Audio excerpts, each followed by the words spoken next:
Alright. Hey, give me a minute, people. I had to run to the store and give me some drinks. I had to get the one that is a bitch to open. Yeah, come on. For any soda company asks, no, I'm not gonna give you a damn shout out. No, not today anyway. I just got back from the hospital. Well, I didn't get back from the hospital, but I had to take my dog back to the vet. That stupid dog broke. Hopefully he didn't break his leg. Hey, but he's on pain medication, so you can imagine he's miserable. Come on. There we go. And flip you two.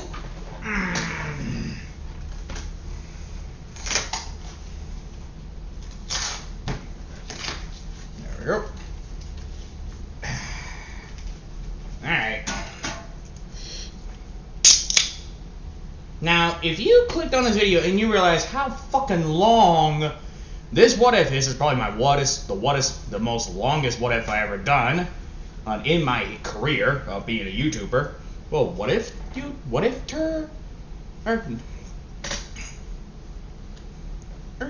yeah, I think it's what if YouTuber. For some reason, it sounds like a tuber. Or for some reason, when I say YouTuber, I'm thinking Uber. For some fucking reason, I don't know why.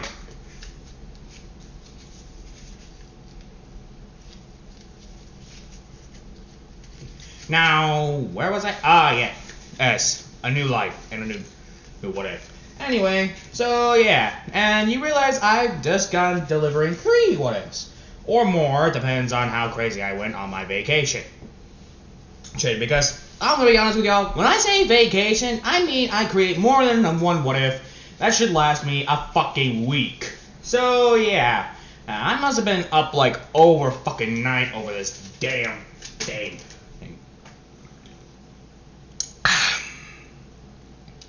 Shit, they ain't wrong. Coke and Pepsi taste the fucking same. Okay, so, enjoy the history lesson. Yes, this is another history. And this one's even longer than the fucking ogre origin. I mean, the fucking orc origin.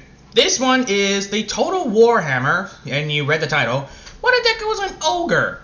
Now, before you Shrek fans saying, like in Shrek, please don't ruin that one. No, not that one. That's actually the one Disney movie I actually give a shit about. Oh, does that mean you care about me? No. Oh shit. Ah. Jackass. I fucking hate that mouse.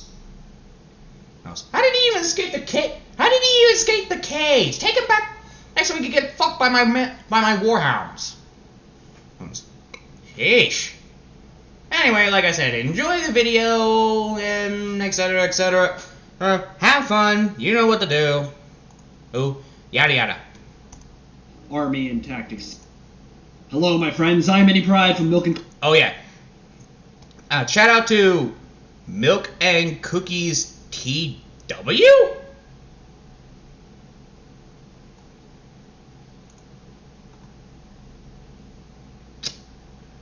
Okay. Well, I heard weirder names, I guess. Anyway, have fun. Cookies Total War, and welcome to the newest chapter in my Warhammer lore, Army and Tactics series. This time we're covering the Ogre Kingdoms of the Mountains of Morn, a race you might call a failed experiment by the creatures who first forged life on the planet, utterly consumed by, well, their need to consume anything and everything in sight. For this video, we'll delve into the history and origin story of the Ogre Kingdoms, their ascendancy, and the cataclysm that brought them to the brink of annihilation. We'll cover their army roster, battlefield tactics, legendary lords, and how they might be implemented in the Total War Warhammer trilogy. So strap in, ladies and gentlemen. It's going to be a long one, so hopefully by the end of it, you'll be yearning for some Big Daddy Ogre action and screaming for the fire stunties and lizard boys to leave you and your swamp alone. These big dumb brutes were once intended to be the pinnacle of creation. As we know, when the Old Ones first came to the planet, they used eldritch energies to forge the races that would combat the threat of chaos. They created lizardmen to aid them as servants, a reflection of their values and principles to be carried into this brave new world. They made the elves, who were magically adept and built wondrous civilizations, but who suffered from slow reproduction and a general frailty compared to their reptilian cousins. The dwarfs were industrious, strong of will and body, but incapable of using magic, and too rigid in their culture to adapt to the coming of chaos. And then came humans, who could wield the winds of magic, who reproduced quickly, who were adaptable and flexible and able to create life for themselves just about anywhere on the planet, but they were too corruptible, too easily lured by the predations of chaos, and so, near the end of an eon of terraforming, the Old Ones began work on a race that would become the culmination of all their efforts, a race that would join the fight against the ruinous powers.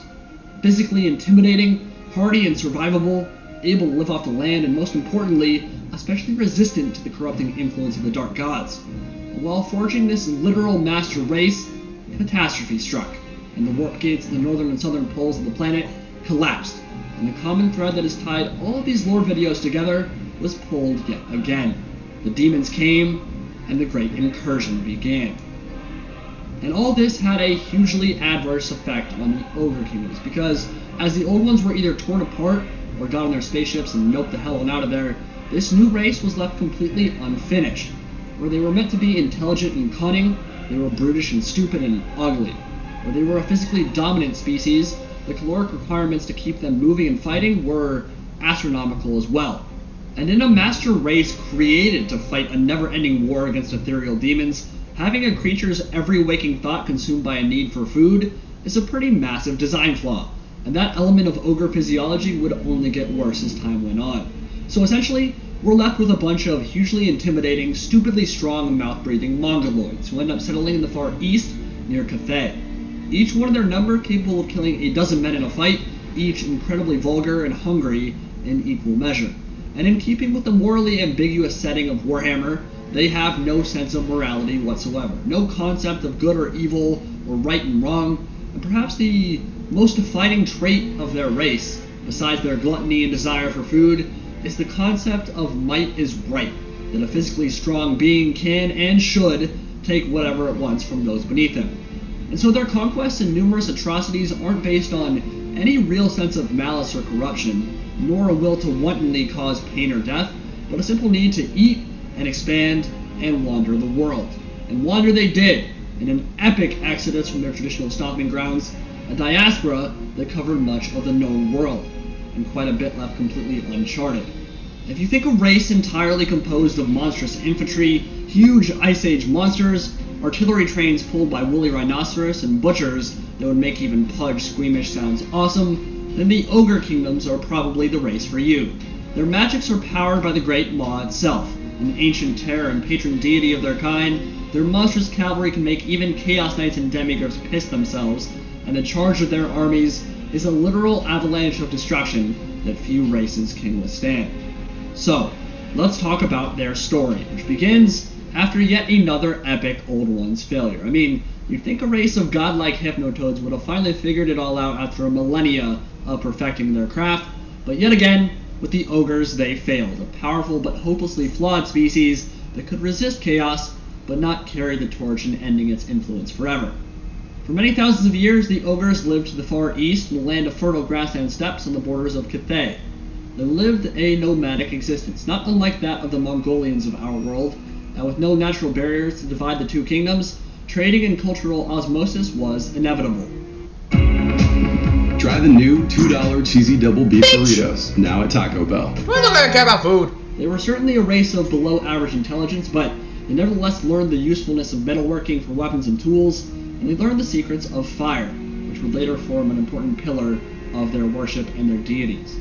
But whether you're talking about real-world history or a fantasy setting, limited resources breeds conflict, and especially when it comes to Warhammer, conflict breeds disaster. So as the tribes multiplied and thrived, even those vast landscapes became crowded. And as you might imagine, a creature twice as tall as a human and several times wider can eat a lot of food. And so it wasn't long before the herds grew a little more scarce and a new food source was needed. Unfortunately for the peasantry of Cathay, the first victims were those working the rice fields near the Great Bastion, and ogres began quite liking the taste of man-flesh. Many disappeared over the years that followed until any goodwill that had built up between the two empires had completely eroded, and a grand council was called to deal with the ogre threat. What came next was something from your worst nightmares. A sickly green glow pierced the night sky, and with every passing week grew larger and larger until it eclipsed even the great spheres of Morslib and Manslib. It plunged the planet into perpetual light, but no longer was it the pleasant warm glow of the sun, but a haunting ectoplasmic neon. And even more terrifying, it was smiling, a leering, twisted grin that foretold the doom of the planet. To this day, it's unknown if the Cathayans summoned this Great Maw intentionally, or if it was simply a twist of fate, but if the Great Dragon Emperor and his cabal did indeed summon the comet, it was arguably one of the dumbest moves in the history of the planet. I mean, talk about cutting off your nose to spite your face. To combat the ogre threat, which was comparatively tame alongside things like the Great War Against Chaos or the Skaven Ascendants, they could have very easily destroyed their own civilization and literally ended all life on the planet. Their astromancers were powerful and wise, don't misunderstand, but if the nature of chaos and the winds of magic has taught us anything, it's that harnessing that kind of power is incredibly dangerous, even for the most magically adept of races, and they were simple humans. When the comet finally hit home, the impact was felt clear across the planet, and it gnawed hungrily into the crust, passed near the core, and erupted from the oceans on the other side, creating a yawning, fanged maelstrom that still exists to this day. So, structural integrity of the planet notwithstanding, things were very, very bad for the ogres now, because 2/3 of their race were incinerated instantly, and those who survived, just outside the edges of the blast radius, were greeted by a toxic wasteland, their once fertile homeland reduced to a flaming desert of sandstorms and hellish landscapes. And this wasn't even the worst of it. The herds and local fauna that had provided their sustenance for millennia were completely obliterated as well, and a new kind of hunger rose within each surviving ogre, an all-consuming need to feed that was impossible to suppress. Now, imagine living in the aftermath of a nuclear explosion with no food source whatsoever but your own people. Imagine you turn to cannibalism to feed on the weak and infirm so that the strong might survive. But even this doesn't sate your hunger. That nothing can. No matter how much you eat, you are constantly starving for more. And that's what happened to the ogres. And amongst the survivors, many were eaten by the very strongest of their race as they descended into anarchy. Now, one of the core tenets of Warhammer Fantasy regarding chaos is that its corrupting influence will find a chink in your proverbial armor and exploit that to its fullest potential.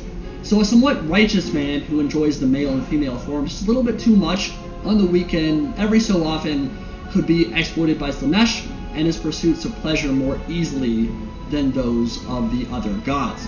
It's never explicitly stated, but the sickly green glow of the comet, and of course that gigantic alien face upon it, makes it a pretty safe assumption that the Great Maw was at least somewhat chaotic in nature, that Warpstone had at the very least mutated it during its very long journey across the heavens. And although highly resistant to chaos, with such a gigantic specimen of Warpstone literally exploding in their faces, there would be some physiological or psychological changes, some corrupting properties left over for those who survived. And this is what happened for the ogres. Although they weren't turned to worship of the dark gods in any way, shape, or form, they didn't mutate into gibbering chaos spawn, the chink in their armor was amplified and turned up to 11, and this everlasting hunger would form the backbone of their new religion, and be the impetus of their diaspora across the planet. Now there's another concept in Warhammer Fantasy and 40k in which races literally will a god into existence. Collective belief in a deity makes it so, and can even grant them corporeal form in some instances. It's the same reason the psychic tendencies of orcs in 40k can literally will broken and ammo-less weapons to function, and it's the same reason why gods derive so much power from their followers. They have people who believe in them, and that belief manifests itself physically on the mortal and the immortal planes. And in the wake of such a cataclysmic disaster, it's entirely possible following generations of starving ogres, granted this impact created the physical characteristics the legend said it had. So it's entirely possible the Great Maw started out as just a regular comet with a dash of warpstone, and some big jaggy ridges that looked like a gigantic mouth, and that belief that it was a vengeful deity come to punish the ogres for their sins, rather than just a force of nature, willed this terrifying muscled mouth with gnashing teeth that stretched as far as the eye could see into existence. But either way, whether it was always a living, breathing god with a terrifying mouth, or was only granted these properties because the ogres believed it had them, the Great Maw was an alien horror, and the effects it had on the ogres were very, very real. With that said though, those who survived the initial hardships and began their exodus westwards towards the Mountains of Morn were the strongest of their race, and this set the basis for generations of ogres to come, who were all possessing of the physical hardiness and the muscle required to survive in a brutal, hellish world. So from an evolutionary perspective, you could say the Great Maw purged the unworthy and pushed the strong towards the promised land. And it still lies there, in the waste between the Mountains of Morn and Far Cathay, a vile, pulsing presence that rises in the minds of all ogres, beckoning them to return, to stand upon the precipice and gaze upon a gullet so bottomless it could swallow the entirety of their race and still hunger for more. And from this deity, gnawing at the edge of their sanity, came the third defining characteristic of the ogre peoples, their wanderlust, a restless people forever trying to escape from that whisper in the back of their minds, and their travels would bring them to a new homeland, the Mountains of Morn. But first, their exodus would bring them to the ancient Giant Lands, a massive mountain range just east of the Darklands, and the place that would eventually become their home. These are the tallest mountains in the world, whose mighty peaks are so far above the cloud line that no mortals have ever seen them, much less summited. And yet they supported an entire civilization of intelligent giants, the Sky Titans, who carved gigantic castles out of pure rock and made their homes amongst the mountains. They were a peaceful and solitary race, who cared little about the troubles of the younger races beneath their feet, but all that changed when the Ogre Kingdoms attacked, driven into the raging snowstorms and avalanches of those impossibly high mountains. Overcome by hunger, haunted by the predators of an uncharted realm, the only option was to stop and succumb to the elements, or forge ahead and find out what lay beyond. And those who first breached the cloud cover saw a solitary empire hewn directly into the stone. And so began the war in heaven, miles above the other races of the Warhammer world, as each side struggled for survival. The ogres simply needed to eat, and the mammoths and rhinocs that inhabited the slopes were a perfect food source when they weren't eviscerating them or pulping their people into the mountainside.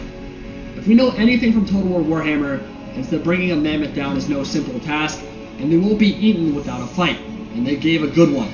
But as the herds were thinned, the Sky Titans took notice of their flock and descended from above, unleashing storms with arcane magic and sending avalanches to batter the hordes. But the great ranges between castles and their solitary existence meant that each Sky Titan was massively outnumbered and isolated from the rest of his kin, and failing to mount a united defense swiftly, one by one, they were dragged down by sheer weight of numbers and voracious appetites until there were none left alive. The mountaintop keeps were torn down, their rubble coming to rest on the ivory road where traders make their way from west to the far east, and bloody feasts were held to toast the ogre's victory. Perhaps one of the great atrocities in Warhammer history, the utter extinction of one of the ancient races, one without any real malevolence whatsoever, but an atrocity that you can perhaps empathize with, given the dire predicament of the ogre people. Without the war in heaven, without the meat afforded them by right of conquest, they would have been the ones to go extinct, not the Sky Titans. But they couldn't stay. In the night, strange auras would drift upwards from the east in the wake of the Great Maw's destruction, and the warpstone corruption began tainting the very air. Some few stayed behind, content with their new homes, but over the centuries, they began to mutate and devolve, turning into feral, bestial yetis that would inhabit that frosty realm for the next several thousand years. And the rest pressed on, coming to settle in what is now called the Mountains of Morn. They began to carve out tribal kingdoms there, and it was in this region that they came to be known as the Ogre Kingdoms. So, much like the Eastern Steppe peoples of the 12th and 13th centuries the ogres are loosely based on, society became very tribal and fractious as they spread out across a very large geographical area and sought to carve out empires for themselves. The relative unity that had characterized the beginning of the ogre diaspora, and certainly the war in heaven, disappearing as the biggest and boldest tyrants of each tribe lay claim to land and livestock. Now, as one might imagine, assimilation and conquest between the tribes became increasingly common as each tyrant sought to maximize their wealth and prestige and bring more into the fold. Now remember how we mentioned a little bit earlier that might equals right in the kingdoms of the ogres? How there's no real sense of morality? Well, this holds especially true for the tyrants, who, as you might expect, don't assume leadership of each tribe through hereditary titles or gifts from mommy and daddy. No. Literally anyone can be a tyrant. You just have to be the biggest, meanest, fattest guy in the room, and you've got to kill anyone who also has eyes on the throne. And so, quite literally, ogre society is a meritocracy, where the most capable bull in the bunch gets the horns and claims the right to rule. We understand an upside-down world, but they're writing us off before we get to the starting line. Fuck you, ads. Give me a minute. Okay, I hope I'm at the right page.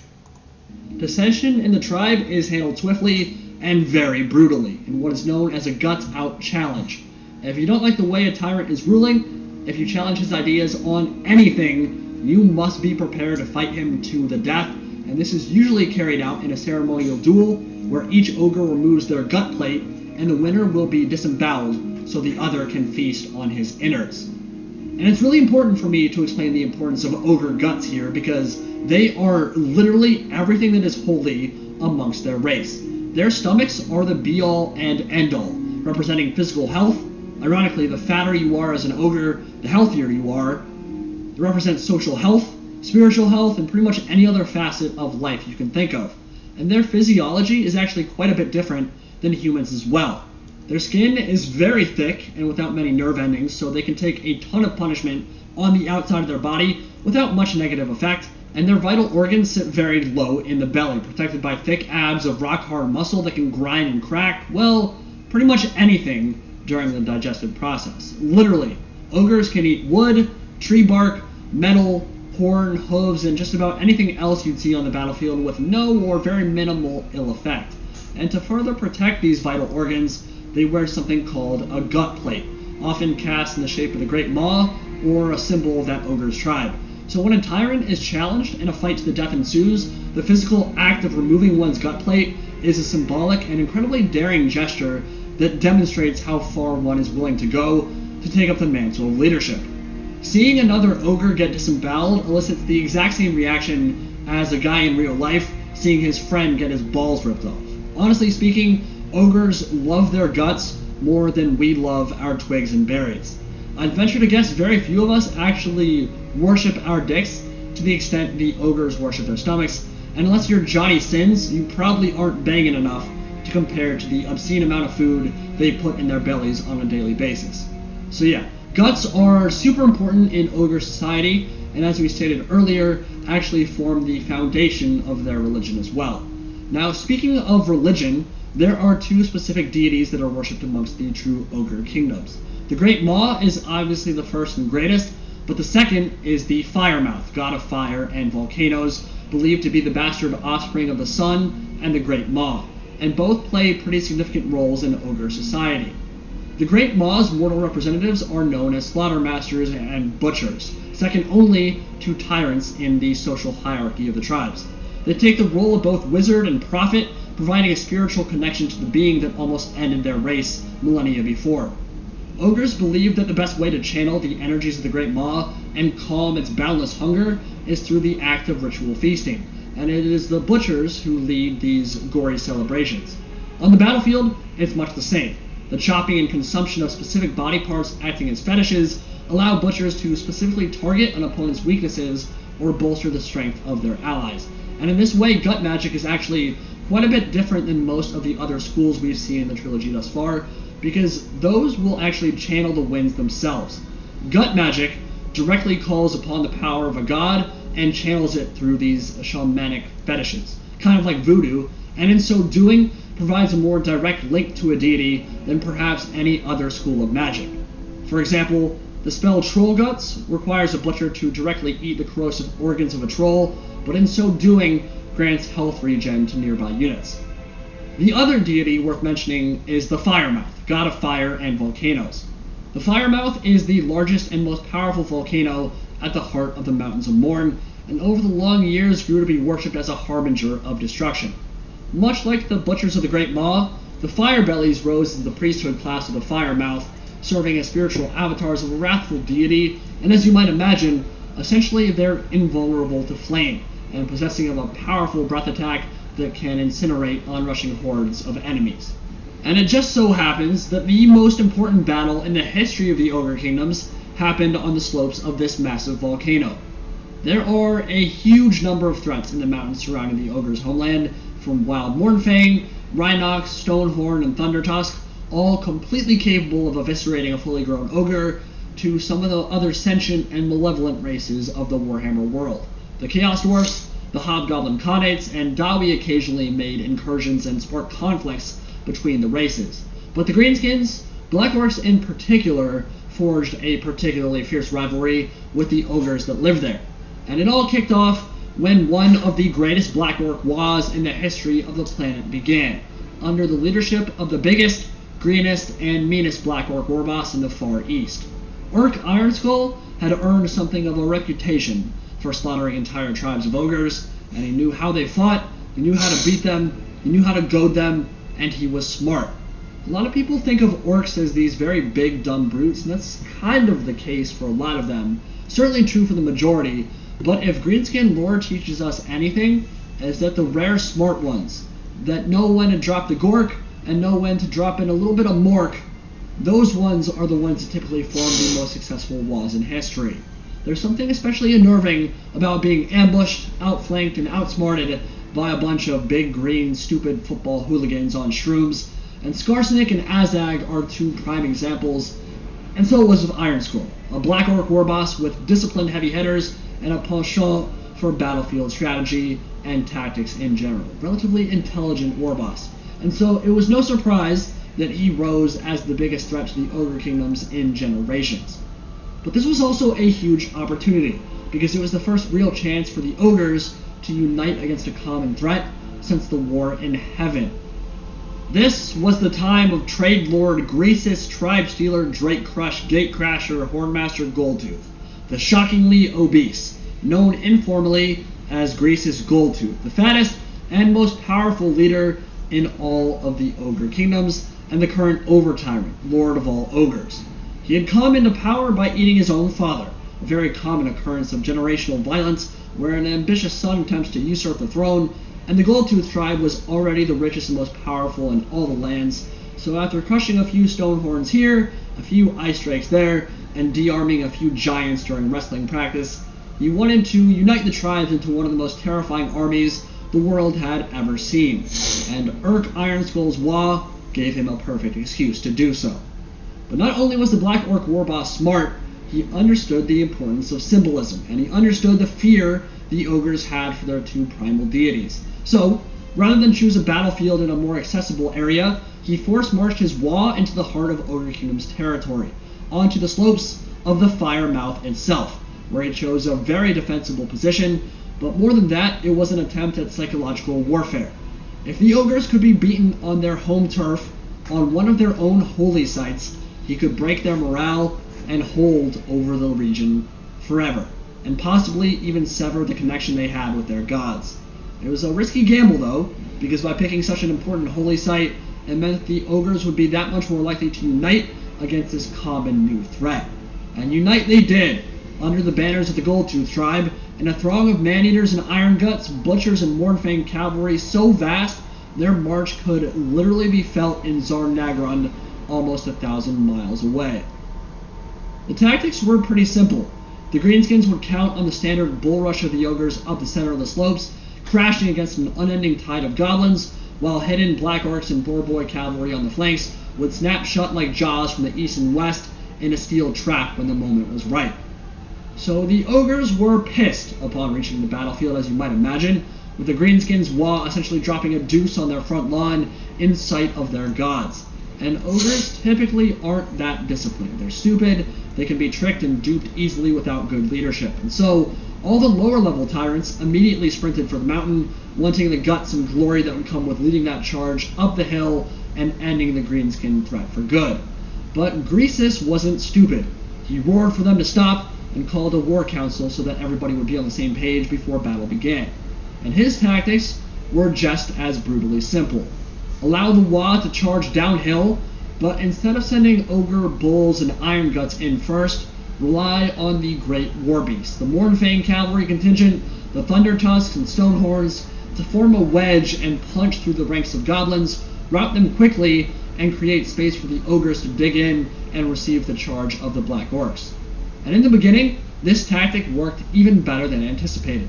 The goblins shattered almost instantly as the war herd trampled them underfoot, pushing deeper into the enemy formation, and where Night Goblin fanatics and their spinning balls of death might have actually wounded quite a few ogre infantry, they were utterly ignored by the larger Ice Age monsters that barreled up that mountainside, squashed them, and gored them into a bloody pulp. The fanatics ended up not doing very much at all. The impetus of that charge came to a halt against the Black Orcs in the center, anchored by Urk Ironskull, and with their choppas, they went to work, butchering the herd, which was now bogged down in the press of bodies and unable to move. But as the jaws of that ambush closed and orcs barreled down the mountainside to attack the advancing ogre infantry, the Black Orcs were pinned in place, unable to strike the hammer blow in the center that would push Greasus and his army off the mountainside. And this was incredibly important, because the ambush was very well executed already for a Black Orc warboss, and the ogres quickly found themselves surrounded and outnumbered everywhere they turned. Firebellies carved huge chunks of charred bodies out of the greenskin numbers with their breath attacks as the volcano roared its approval, but this was literally one of the biggest wars in history, and victory through sheer attrition wasn't really going to be an option. So finally, Ironskull and the Black Orc bodyguard finished their battle with the beast near the summit, killed them all, and charged downslope into the center of Greasus and his Iron Guts, who were holding steady as the rest of the army began to buckle. And Goldtooth, sensing the battle beginning to slip away from him, stepped forward with his armored infantry into the teeth of the Black Orc assault, and uppercut the battle-standard bearer of the greenskin lines, sending him flying hundreds of feet upwards into the mouth of the volcano. As the momentum shifted, Urk Ironskull strode forth and challenged the over-tyrant to a duel, charging forward and slamming his dual choppas into Goldtooth's chest as he welcomed him with open arms. But as you might imagine, this was not a show of affection from Greasus, but a way to get the Black Orc close for a bear hug of epic proportions. And as the choppas found their mark and Greasus winced in pain and blood flowed, he closed his arms around his enemy and began to squeeze, tighter and tighter, locking the warboss in place. As he struggled to move, armor began to buckle and crack, his bones began to break, and a wet snap reverberated across the battlefield. But as Urk went limp, Greasus continued to squeeze harder and harder until there was nothing left but a green pancake with no blood, guts, or bones left inside that lifeless husk. As the volcano exploded and the ogres cheered, the greenskins fled, and Greasus cemented his position as the over-tyrant of the ogre people. Today the orcs, tomorrow the world. Let them all tremble.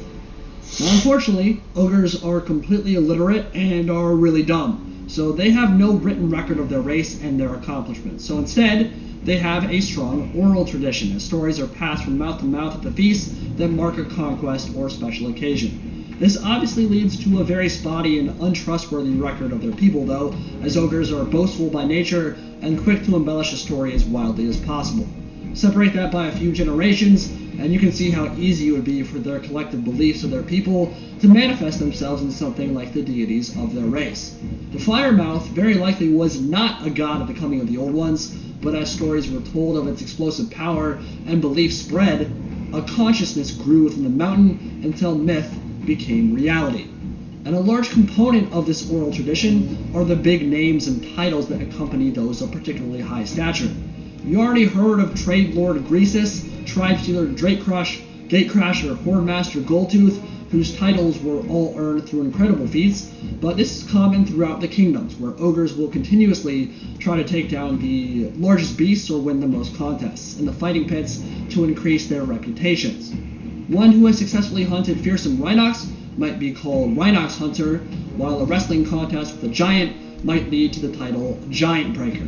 For those aspiring to become a bruiser or tyrant, it's not uncommon for a name to grow so long they need a Noblar around whose sole task it is to memorize the full titles of the ogre. And speaking of Noblars, these evil little green guys are a subspecies of goblin that form the slave force of the ogre people. They are cowardly, cunning, and utterly evil servants that are used as cannon fodder, ammunition, and even as food source in times of war. Just think of an especially ugly goblin whose sole purpose in life is to slave, and pass on that misery to creatures lower or more unfortunate than itself. There's a kind of twisted relationship between the two species, as ogres will mark their favorite noblars by biting a portion of their ear, effectively branding them as their property. And lucky ones will be looked down upon by their masters with a kind of weird affection, kind of like a pet, where they'll get to accompany their master and serve him in any way they see fit. But don't mistake the brutality of this relationship, though. If they displease an ogre, they're eaten. If they're standing in the wrong place at the wrong time, they'll be stomped into mush by creatures who hardly notice their presence, and certainly don't care if they die. In many of the simple games played to pass the time around camp, they're served up as fodder, where ogres will throw shiny coins or stones into a pit and watch as the noblars tear themselves apart for the tokens. Amongst their own society, injured noblars are often forced into a runt sprint where they race along a dangerous obstacle course with the losers being eaten alive. Large ears and a huge nose are seen as signs of authority and wisdom, and so it is often these noblars that are chosen as servants for the tyrants and bruisers of the realm, and they'll often adopt the same attitude and swagger of their masters, attempting to emulate what gained them power in the first place. But now that we've covered their very extensive lore, I want to shift gears a little bit here and start talking about their implementation in Total War Warhammer 3, where they fit into the saga and how their tactics and unit roster will translate to the battlefield. So for starters, why do I think the ogres will come in Game 3 of the trilogy? Most of you will know, but it's a simple matter of geography. By looking at the current Mortal Empire's map, even the implementation of the Chaos Force would be impossible without a map expansion, and they're further west than the Ogre Kingdoms are. Any race that will be added in Game 2 needs to be playable in the Great Vortex campaign map, as well as Mortal Empires, for those who do not own the first game. And that simple look at geography and an understanding of lore makes it clear that we won't be seeing them in Game 2 at all in any capacity. And remember that this has already been confirmed as a trilogy, and all major races will be represented, which means any faction with an official army book in 7th or 8th edition will be making it in. If CA wants appealing content for Game 3, holding on to the Ogres and Chaos Force to ship alongside the Demons is honestly the only logical move, so that those who don't enjoy the Demons will get some flavor and variety from the other races and maybe be persuaded to buy the third game in the trilogy. I fully expect to see all three of those races in the game on launch day, Demons of Chaos, Ogre Kingdoms, and Chaos Force, with the potential of a minor faction like Kislev making the jump upwards as a fourth playable race. I do not expect to see a full Chaos Game 3 on launch day. I think it would be too limited in appeal. Despite their popularity within the Warhammer sphere, I think it would discourage players who love the playstyle and unit variety of the universe so far from picking it up on release. So, if and when the Ogre Kingdoms are a playable race on launch day, what can we expect from them in terms of their battlefield tactics, lores of magic, campaign gameplay, and the other bells and whistles that will differentiate them from the other races in the Warhammer world? Well, if you've been paying attention, a lot of those things should already be readily apparent. The Ogre Kingdoms are unique in that they are entirely comprised of monstrous infantry and monsters with the exception of Noblar meat shields. From basic ogre bulls to man-eaters, iron guts, and the legendary Mornfane cavalry, every unit in the Ogre Kingdom's roster is massive, bruising, and powerful on the charge. This means that they are arguably the heaviest and most straightforward race in the trilogy in terms of tactics. They charge at you and completely overwhelm you in melee on the impetus of their mass. Why? Alright. Well, good news is we didn't really have to play that much, so yeah. Good news is I didn't have to play the full thing, so luckily we don't really have to do that. Especially since there's fucking a lot of old ads, which is fucking annoying. I mean, by the way, if you heard music in the background, that's not me. That's Mr. Milk and Cookies, which I don't know why that's his name. And we'll be honest. But I heard worse names. Yes, I have indeed. So yeah, that was the full origin of shit you know about. Oh, well, then. It doesn't take a fucking expert to see that pretty much this place is pretty much yeah. So you can imagine the pure annoyance about this.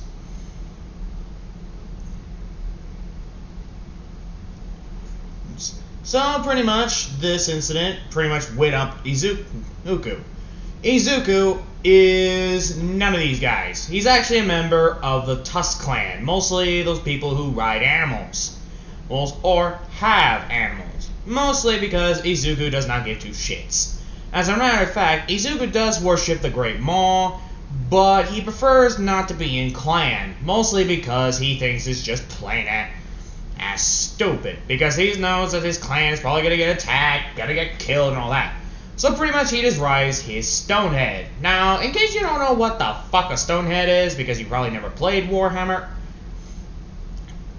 like I did, a Stonehead, pretty much think like a giant like mammoth, just carnivorous, and its hooves and horns are made of literal stone instead of bones. And it's heavily armored in its size. So Izuku rides that creature. But he's never in an ogre campaign. Hey, what I mean is, he has never worked for a tyrant, or an ogre tyrant, whatever you call them. I don't know what you people call them. So pretty much Izuku worked with the Ogre Kingdom for quite some time. However, he did not care about them. So he started working as a mercenary. And truthfully, we don't know how long ogres can live. So I'm going to say the ogres were always around, especially during the modern times. But Izuku, due to his aging and due to what he is, I'm going to say he's around 25 to 30. Or older than that.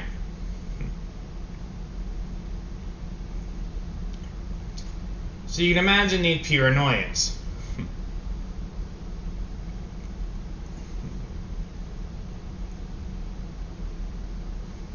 But yeah. But that's pretty much where they get it.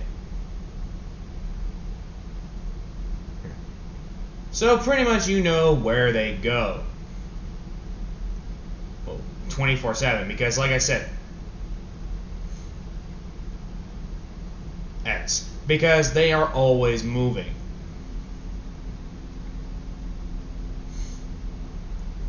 So you know who's here.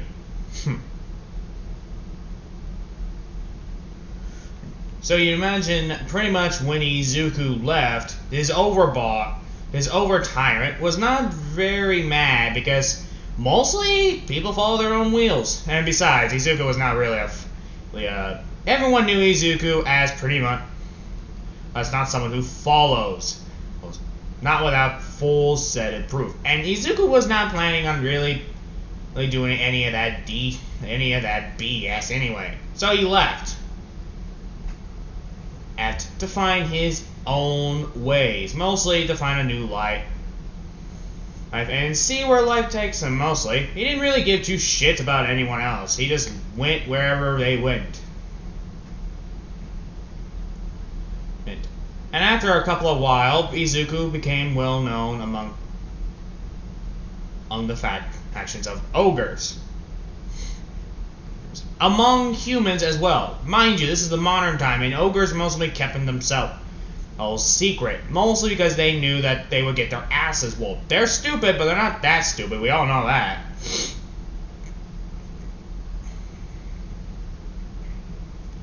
So Izuku pretty much became an ogre that's a mercenary. He pretty much did what any normal man would do, or ogre, there it is, and it's become a mercenary. Now, no one was really minding the mercenary thing, because like they said, ogres are commonly mercenaries. And Izuku still wear his belt, his plate thingy, except instead of like his symbol of a clan, he wore a vest. And he wasn't really that well liked. He wasn't really that well liked either by the Ogre Kingdom. So you can imagine this sheer dominance and annoyance. So after years and years of service to these people, followed by brutality or worse, Izuku pretty much did what he always did. and that was pretty much survive. So pretty much, this is when pretty much it became known as Izuku the Ogre. Now, in this one, people say that ogres are ugly looking, but I've actually seen the ogres, and I'm gonna say that's complete bullshit. Mostly because I've seen uglier fucking bastards. Like the fucking fish person from Resident Evil Village.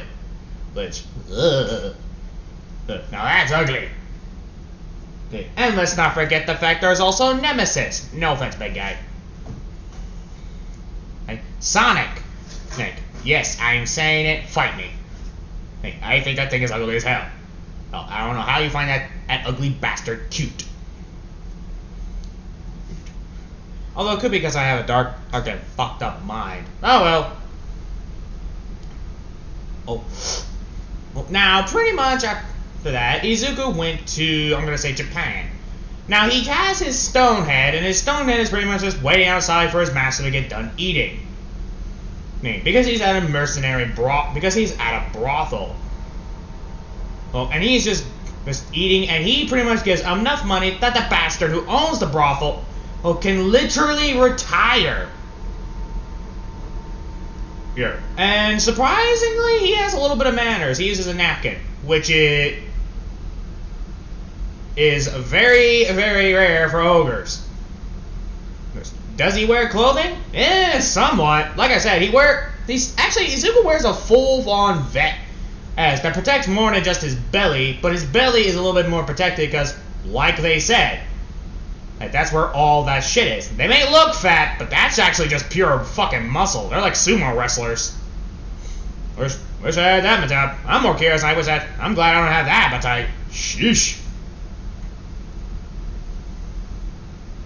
That's what you call an appetite. I don't want to know what happens when they get boned. Now, everyone knows who Izuku is, but no one wants to go near him. Mostly because, well, he's an ogre. Now, everyone thinks, well, mostly Japan thinks, that he's a fucking very, very big, obese man. And when I mean obese, I mean like they think he's just some guy. Like, they don't think anything. Like, they think he's just some guy with a quirk. So pretty much everyone just ignored him. Well, not ignored him, but also ignored him. Okay, some people would hire him, some people won't. That's better. So people would hire him here and there sometimes, but only if they need to. So now we get to Izuku, who's walking out with his stone head. Now his stone head is being annoyed.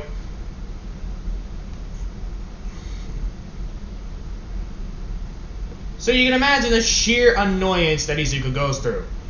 Now, many people want to see their stone head. When I mean see, they want to try to attempt at stealing it. But Izuku, being a tough little bastard, he won't budge. Mostly because he knows that that damn bastard would rip their head off. That, and also, he doesn't want to find a new stone head. Those things are a pain in the ass to tame. And Izuku knows it, which makes it so much better.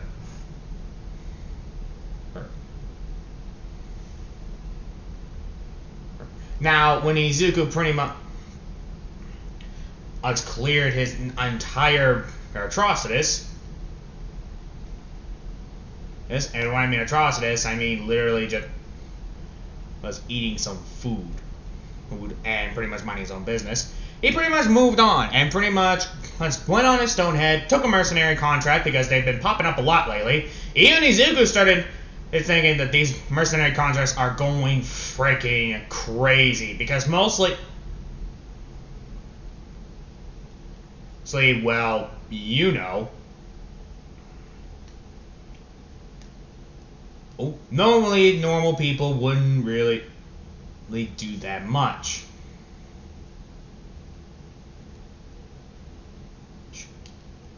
But mostly after the incident, I'm going to say it's a very big incident, with another contract, Izuku was also feared. But now we get to the origin of Izuku taking a contract, but I'm going to say by a guy named, what was his name? Give me a minute, people. A man named, I can never say his name right.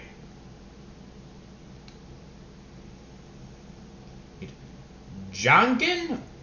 It's Ochako's father's name. I don't remember the name. In fact, I can't say it because I have no idea how.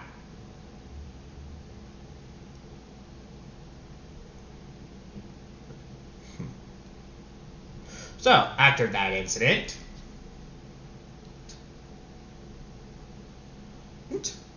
Izuku moved on.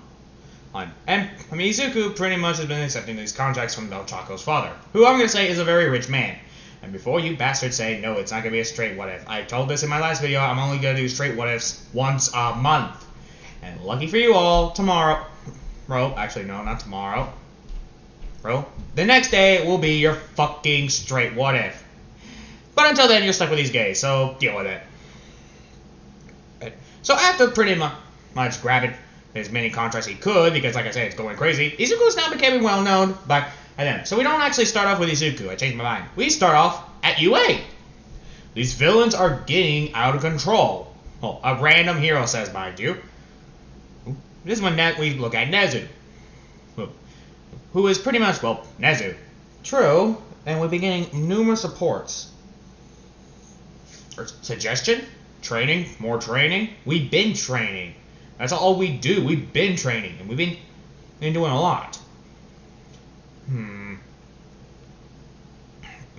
Endeavor stays quiet. Endeavor, do you have a suggestion? I'm keeping my mouth shut on this one, because you'll think I already know the answer to it. Well, if you know the answer to it, then why don't you say it then? I say we hire Izuku the Ogre. Every hero looks at him like, what? Or disgust. What? I told you. That's actually not a bad idea. What? Nezu, you can't be serious. Yes, I am. I've seen his fighting style. It's brutish, and it's horrifying, and even though he's a cannibal, he's still good at his job. And let's not forget, he's mostly been eating villains. We can get him on our side if we promise him flesh and money. He also likes pleasure. Ugh, I am not. This is when Mirko says, I am not fucking that. He's gay. Oh, wait, that big guy's gay? Yes, and I actually asked him a question. Turns out all that fat is muscle. He was actually pretty open about his body. His body is built way more different than ours. I'm starting to think he's not human. Like, at fucking all. Because no normal human can survive what he survived. Quark or no quark. I've seen the bastard survive against odds that are impossible. Even if he had like a regeneration quirk, or getting hit by acid or a nuclear explosion would hurt any normal person. So you're saying he's not human. I'm not saying that. I'm just saying be careful with him. How big is he? Does he have a temper? No, he has no temper. He's actually pretty chill. But the sheer size of him, it was what scares me. This one everyone is shocked because they hear Endeavor saying scared, quote. You're scared of someone? Want Endeavor? I've seen how that guy fights. I don't want to end up in no dish, in no soup. Does he actually drink soup? I don't know, but I don't really want to find out. Like I said, it was a dumb idea. It is not a dumb idea. It's actually a pretty smart one, like I said. And I am allowing it. You're real. Are we true? This is when All Might says, are we really desperate of heroes? We're going low and hiring a monster? All Might, we are all monsters in our own ways. Yeah, but that abomination is a good man. And he has manners. I seen him eat! It's disgusting! All Might. He eats with a napkin. You don't. I fucking hate you. Who? I hate you too, but I gotta deal with you because you're the only thing useful. I'm only keeping you because you're useful. If it was up to me, I'd fire you before I even get the new cheesecake. Yeah, All Might and Nezu do not have a good relationship.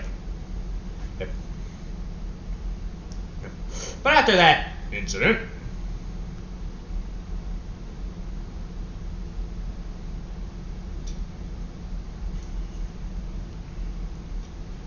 anyway, after that, Izuku pretty much learned. This one we pretty much get to Izuku. Now Izuku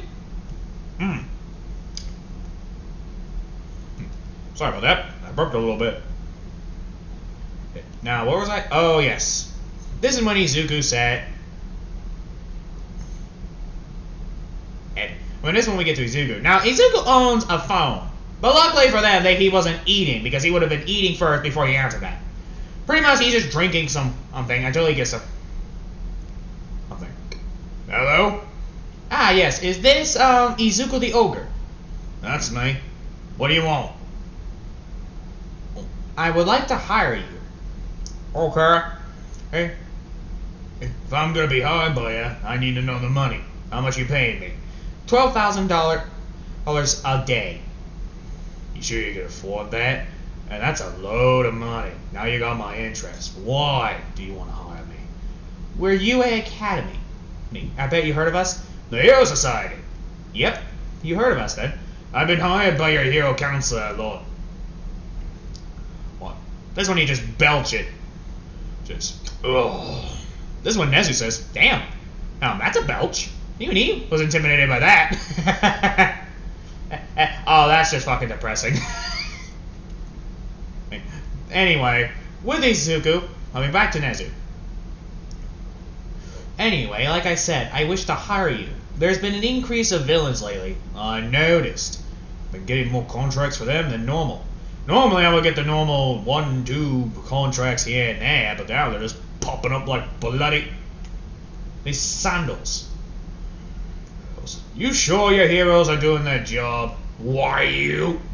Oh, and that, all might stand down.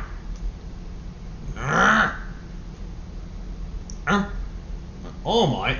The number 3 hero. The number 2 hero. I mean, the number 2. What was he? He's the number 5 hero if he keeps to shut up. All Might just walks off. Sorry about him. He has no manners. We all have our moments, mate. And neither do I. Yeah, but you have more manners than a fucking any other creature. Fair point, mate. Fair point. So, like I said, what's the job? I need you to join. I need you to be a member of UA, though. Whoa. Let me finish. The reason I'm allowing you to join UA because, like I said, there's been a numerous attacks on students and heroes. And there's also a fan in UA who's a humongous fan about you, even has a poster of you. Really? I'm always okay meeting a fan. What's his name? Actually, their name. Okay. Their name is Tokoyami and Shoto. I think I'm saying his name right? Not Shoto, I know which one that one is, but Tokoyami. I'm going to need proof of that one.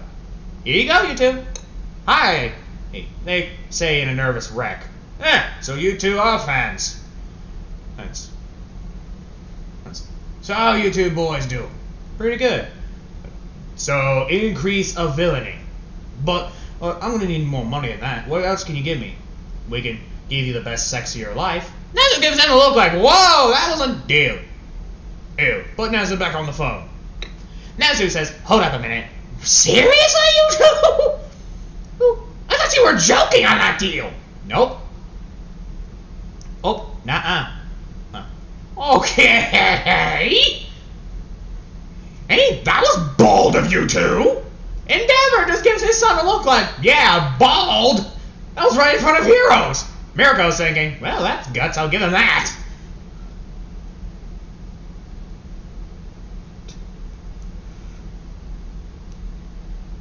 So, yeah. Nezu is pretty much shocked that it said that. Oh, I can't even say anything. I've done that before. Not that. Not telling them I'm gonna fuck them. No. Oh, I mean people who literally said that to me. And before you ask, oh, that means you've been in fucking people. No, I meant in the fucking comments. And seriously, you men and you women.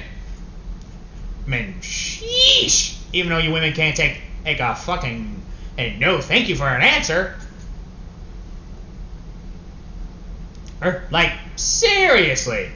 You all immediately go fanboy. Well, fangirl. How come I don't get that many flirts from males? They're always women. I mean, even though I make it 100% and sure, I'm into men. Anyway, I'm not gonna stop complaining. And if you guys want to continue flirting with me, I'll send you I'll probably pin your name because you managed to do the impossible and actually make me think, oh, or something. But if you want to continue, go ahead. I really don't give a shit. Now, where was I? Oh, yes. The awkward moment. Alright, so we have a deal? Yeah, man, we got a deal. But I'm gonna have to ask them to send me a pic of them. Sure. This is when pretty much they sent in the pic. Hey, mind you, Izuku was using a phone. And when they sent it, man, this one you just hear from him. I'm gonna have fun with them. Nezu sees the pic. Shoto, is that what I think it is? Wow. Oh. Ow. You two have the body of a fucking femboy. Endeavor, you good with this? Hey, whatever floats my son's boat. I'm not...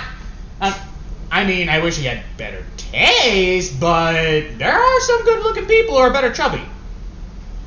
And not that fucking obese. Like, seriously. Sheesh. Although I'm not going to even go back to that because I already let my emotions on that one out. And let's just say, letting Dylan having his emotions out is pretty much a symbol that Dylan is not a good guy. Oh, what the fuck am I saying? I'm never a good guy.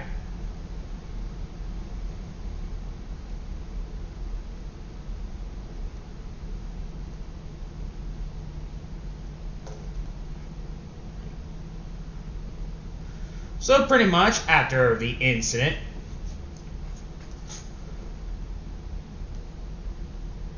Izuku pretty much moved up to his ranks.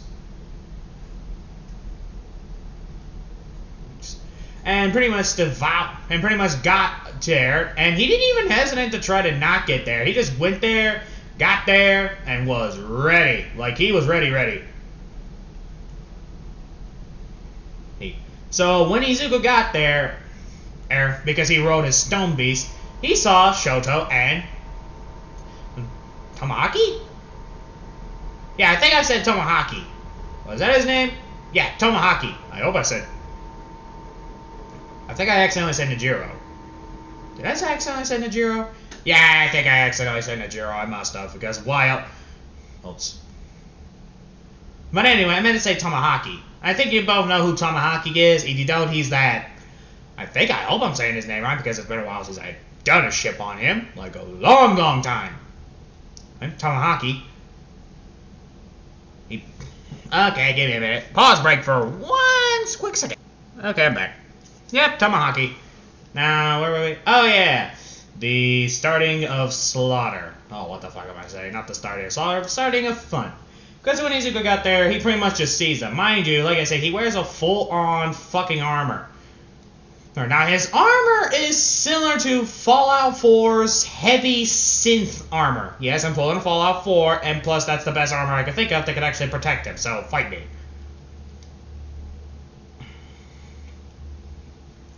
So, meh. So after the incident with that,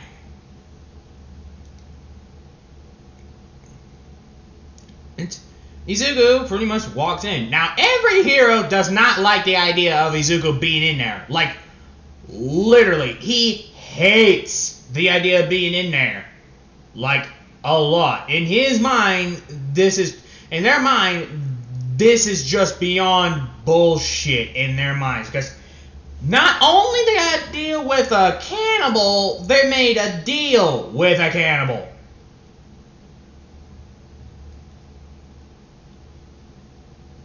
So you can imagine the sheer fucking annoyance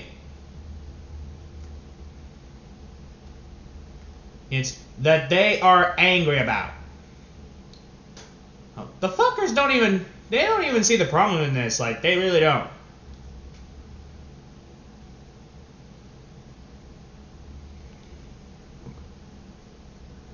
So after literally proudly moving up, fuck, and pretty much getting there to the, place, he pretty much just walks in, and he sees Tamahaki and Shoto, and they just greet him with a look there saying that we really want you to fuck us right now. But unfortunately, this is when they're rudely interrupted. Yes, I say rudely by, oh, so you actually came. And he sees All Might. Welly, it's the Willy Wonka. For the last time, that is not my name, Izuku. Whatever you say, Wonka.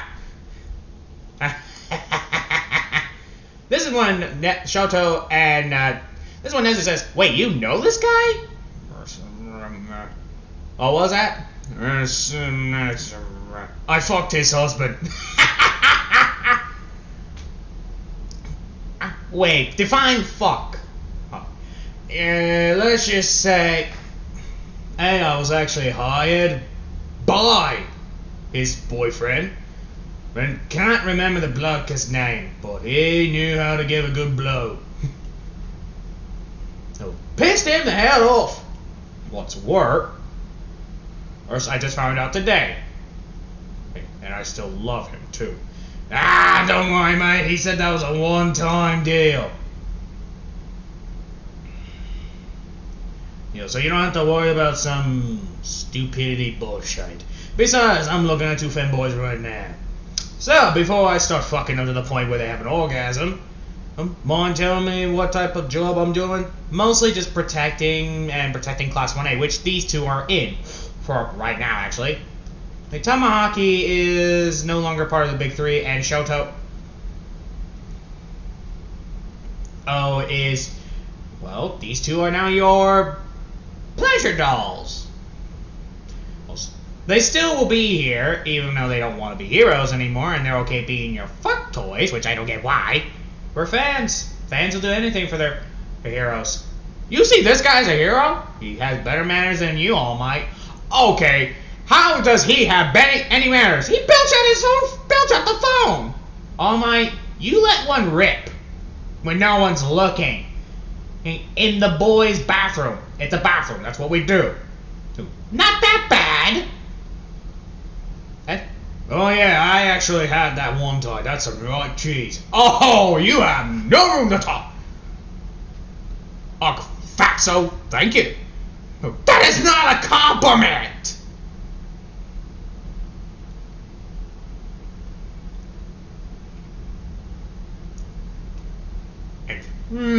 Gotta take what you get.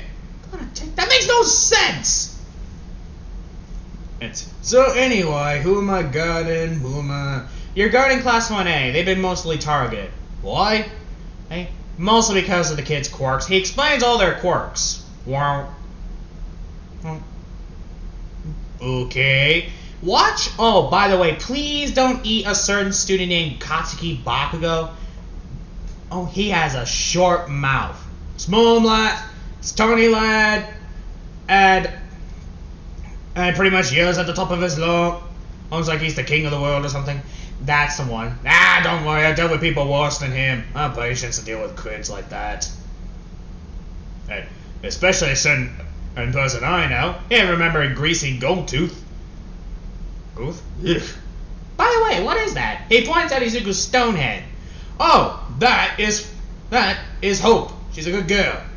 Mind if we go ahead, lads? They don't mind. I mean, she doesn't mind. This is when they just start doing her, and like I said, she doesn't mind him.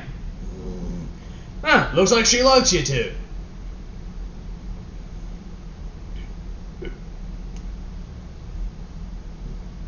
Wow, her fur is so soft.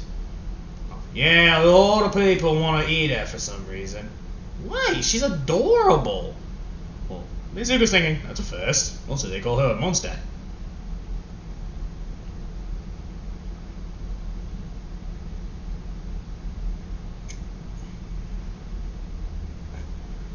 Alright.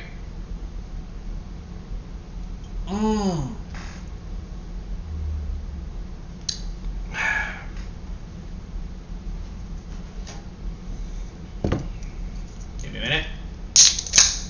There we go.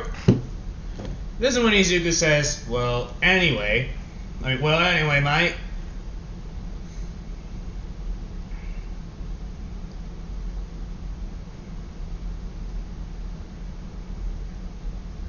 Is there anything I should also know about them? Well, there's Kirishima. He hates you. Who? Kirishima? You mean the guy wears red hair, has red hair? Yeah.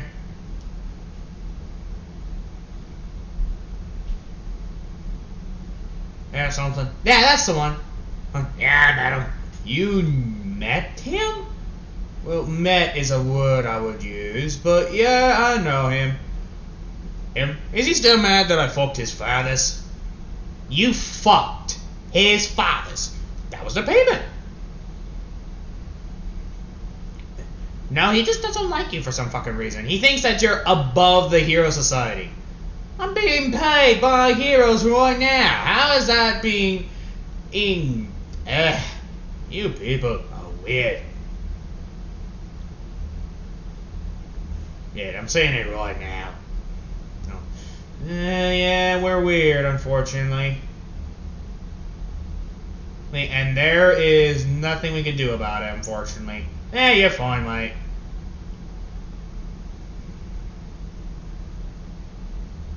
Luckily for you, I don't really get that anyway. I'm actually probably one of the most shieldest lads you'll ever meet. Like I said, it takes a lot to piss me off. Anyway, what's class 1I? Oh, follow me. This is when he just starts walking there. This is when Shoto and Tokuyami say, what a hunk. And they bite their lip.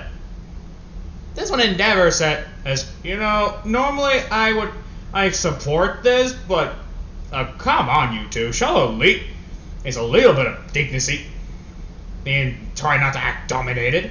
Where's the fun in that? Oh, brother.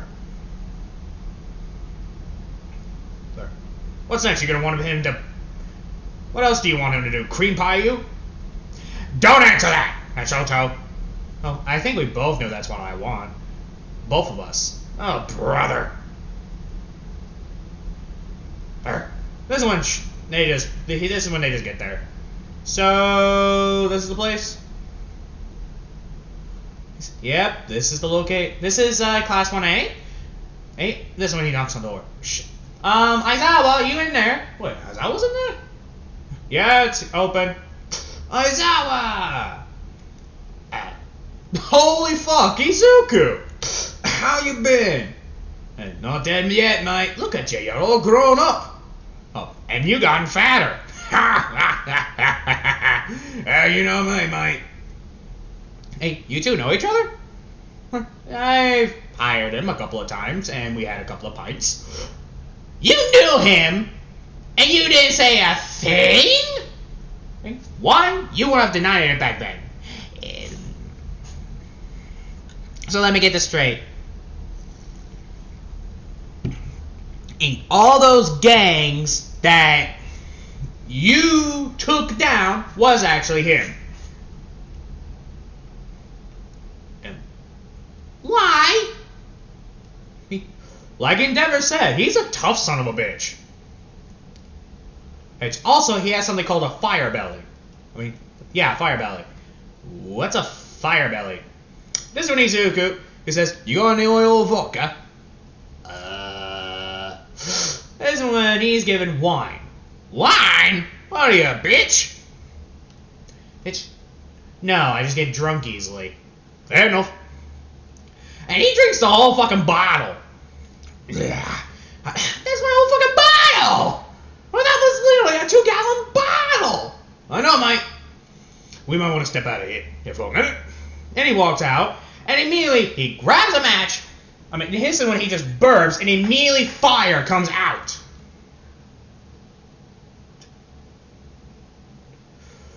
Whoa. That's a fire belly. Wait, lad.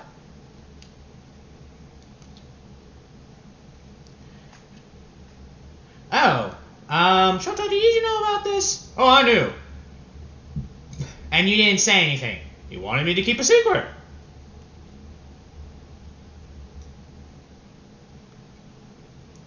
He wanted you to keep it a secret. Well, yeah.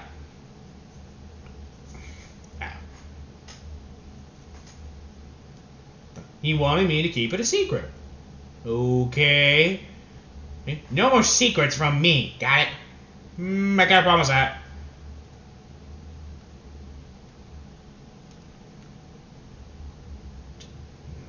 Anyway, where should we tell them to stay? I think they're both gonna be sharing a certain room that a certain big free has. As point, and he points at Shoto and Tomohaki, looking at him. Give me a minute, and you two love beds. This is when Aizawa says, why do I got a feeling they're gonna ask their family to make an arranged marriage? That's a great idea! Me, my big mouth. Well, I thought we get to know each other first before I start doing anything. Alright, mate? Fine, but we're still considering. We're probably gonna do it. Oh wait, Izuku-senpai? Blech! I'm sorry, but I'm not used to you saying that. And in case you're wondering, no, they're not fucking yanderes. I'm not that crazy. They're just very, what's the word? Is addicted a word? It should be. Yeah, addicted.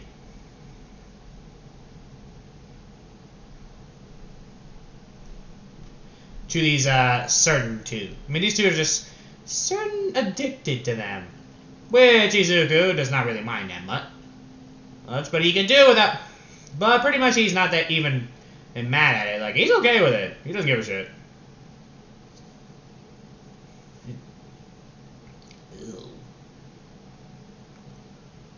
So, yeah, you can imagine that.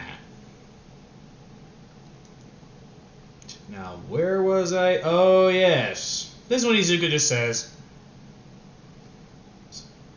well, thanks for the info.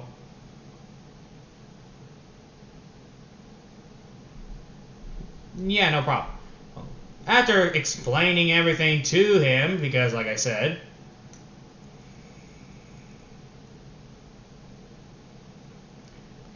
this is when pretty much they get to the rest of the class. And this is what he hears.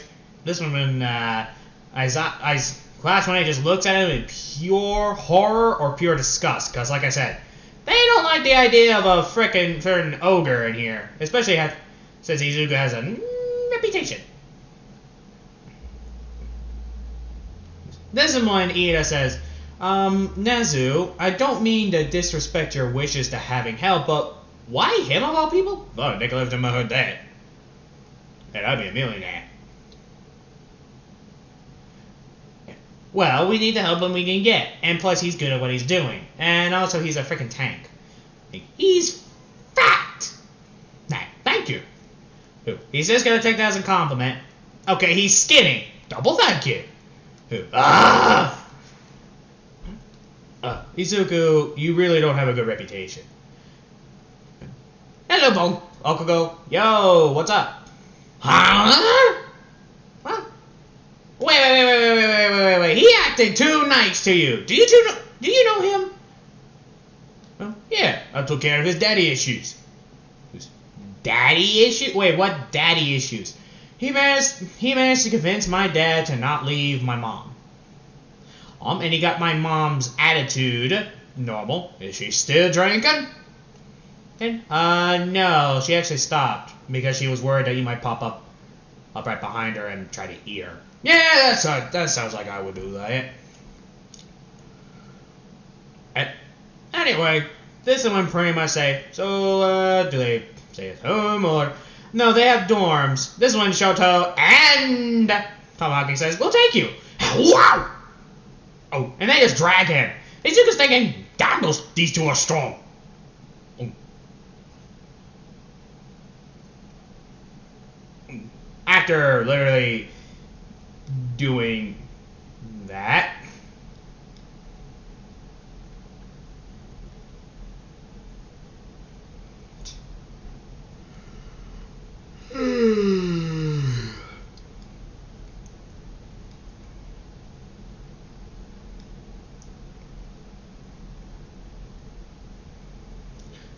now with Izuku,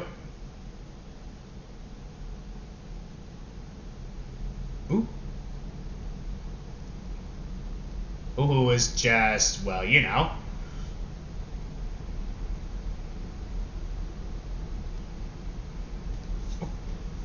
Anyway, this is when pretty much Aizawa says,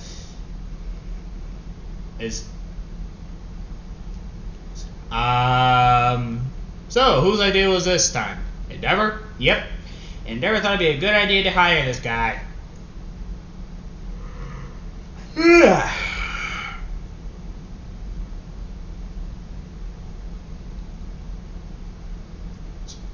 Alright, so... Well, anyway, you already know where they go, blah blah blah, all that. Now, pretty much, we get to Izuku being dragged to their bedroom. Oh, and they show him around. And when I mean bedroom, immediately Izuku went and just to start taking off his armor. And immediately they start drooling. I think you both know where this is going. They strip and pretty much start begging for the humps, which Izuku does. And then literally after 5 hours and Izuku got done, he decided to take a shower with the other two, who are surprisingly standing. Okay? And Izuku knows why. Like, oh, those are some big dragons. Yes.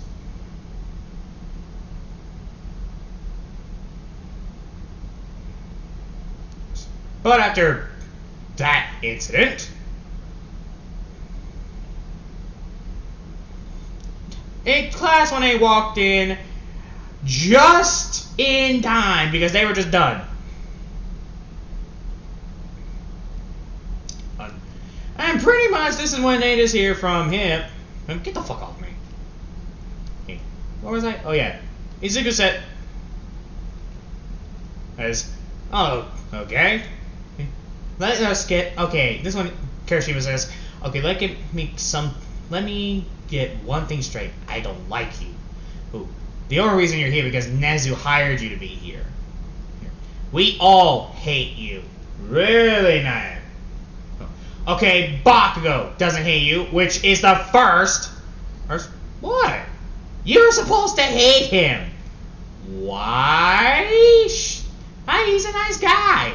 He's a murderer, a thief. He's a bully. Izuku, when Bakugo raised an eyebrow. Didn't you used to bully me? And didn't you used to steal my lunch money? And didn't you also try to tear my heartstrings one time? Okay, that time wasn't actually on purpose. I didn't even know you had a crush on me. And yeah, you still let me flirt with you. And you had the nerve to pretty much embarrass me by saying, why would I date a loser like you? This is when Izuku says, and you call me the bad guy? Shut up, murderer. Teenagers. This is when he just looks at Bakugo. Are they always this rude?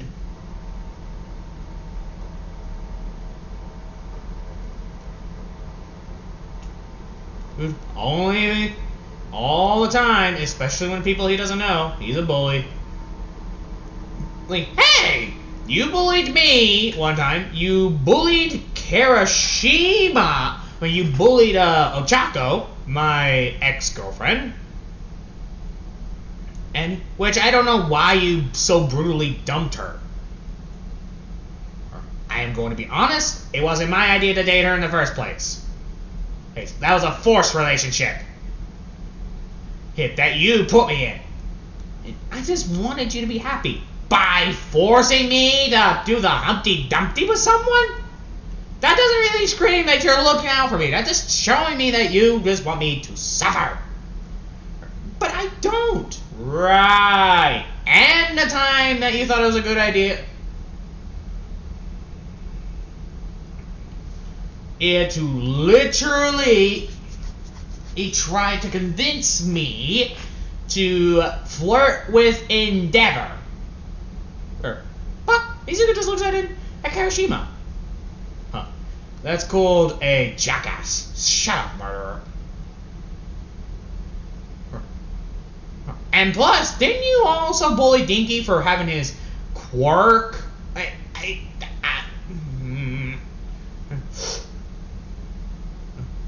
Got you there. Okay, you shut up. Now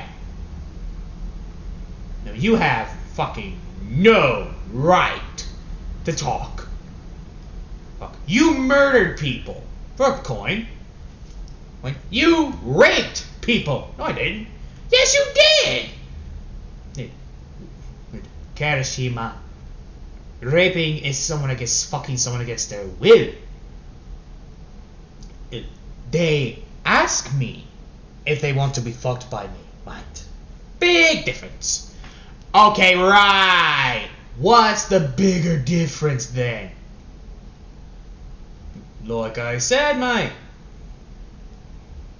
They ask for it. They love the wildebeest.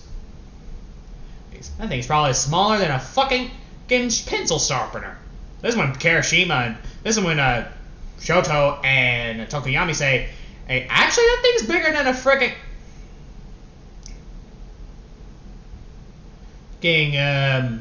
that thing's bigger than a bull's. Bullshit. Yeah, this is when Kirishima says pridefully, drop your pants. It's, oh, so suddenly. Man, drop them.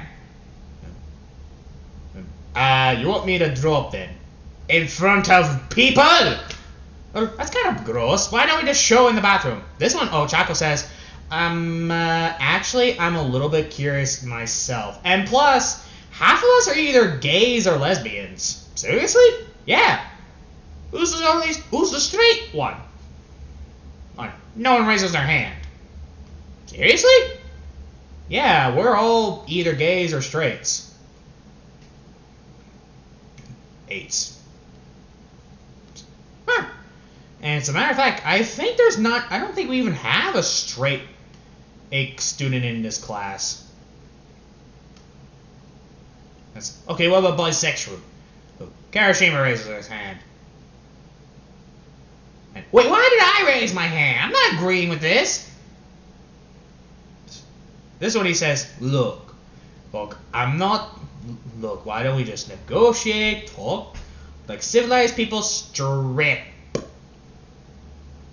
This one Shoto just says, get him jealous. That's what I say. Alright. But if you two are if your pride hurts, don't come crying to me. And this is when he just takes off his pants and they see a Godzilla's tail. No, that's what I literally said. Godzilla's tail.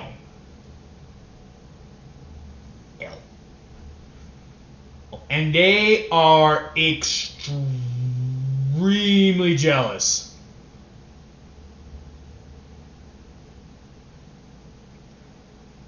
This is when one of them says, oh. They look at theirs. Dude, that thing is bigger than my fucking arm. I'm jealous. A little bit. But this is when Dinky says, man, mine. You make mine look small. Hey, mate, let me tell you a wee secret. It's not the size of how big your dick is. It's the charm that gets the men or women. You give them charm, and they'll get you what you want. As long as you have charm and know how they work, you can get them well. You know that from experience, don't you? Yep. Like take Shoto for example. His weak spot, right behind the neck. Really? This is when Shoto covers it. He's only allowed to nip it. What about Tokiyami?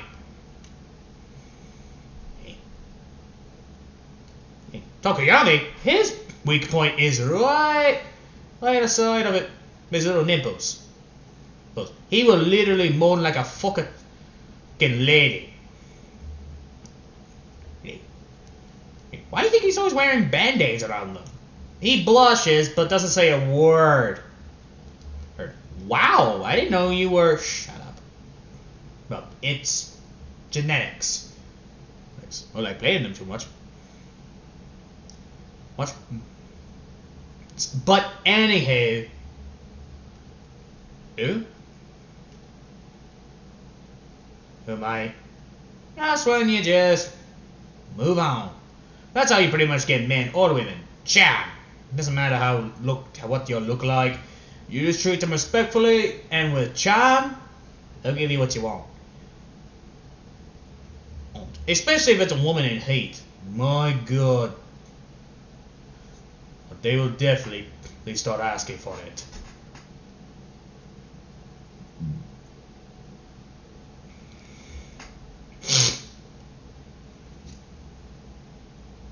Well, yeah, that's pretty much it, mate. Hey, you're actually a good advice guy. I get that a lot, mate. Now, I'm hungry. Hey, got anything to eat? There's some leftover KFC that we didn't eat. This one he sees like 14 buckets of KFC. Well, like I said, we couldn't finish it all. Oh, who overordered it? That's my curiosity.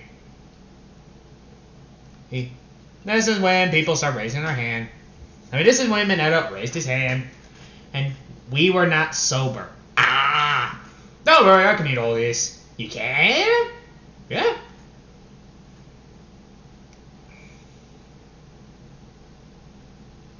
This shite, I can easily eat. And this is when, after literally 5 minutes, he managed to finish all that KFC. Dude, you ate bones and all! This is when he starts using the mackin. Ah. Shoto and Tokiyama are about to say something to Kirishima, but he said it's not a word. You made your point.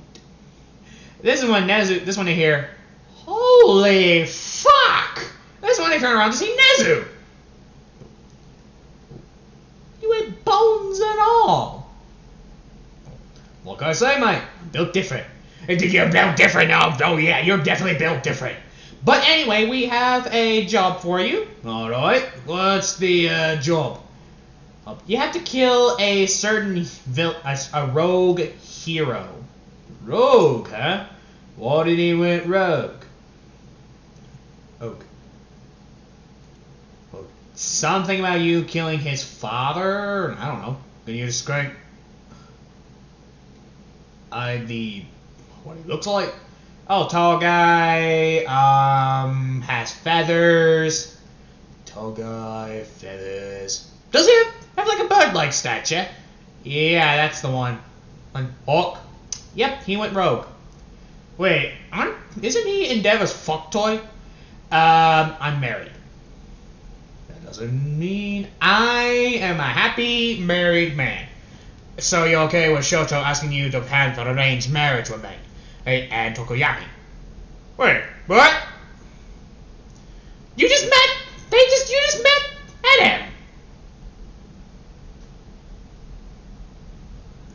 And that doesn't mean we don't want to. Oh, for fuck's sake.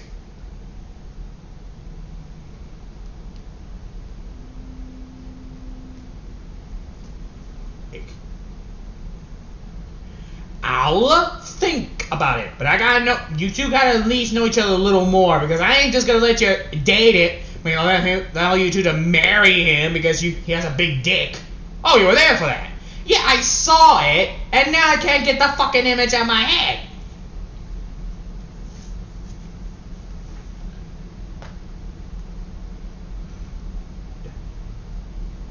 So I'm stuck thinking in my head that.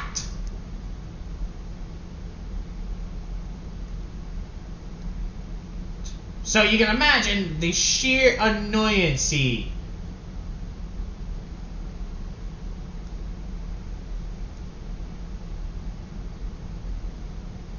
I have. So thanks to you, I am now okay with this. Semi-okay as in you're just okay with this, or semi-okay this meaning just do your contract. Alright, where was he last seen? He was last seen in this bar. Alright.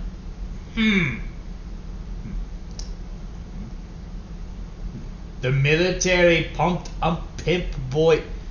Oi, bar? Don't ask me for the name. The owner has it. Lucky for me, he owes me. Luckily, the owner owes me lots of solids. So, and a shite little big favor. So yeah, I'll take care of it. Thank you.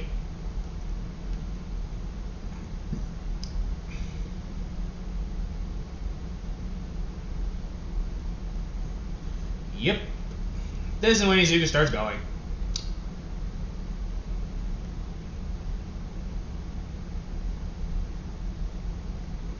Let's fucking... Oh, that ain't fucking creepy at all.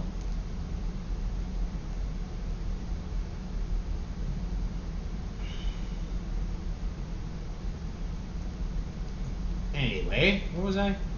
Oh, yes.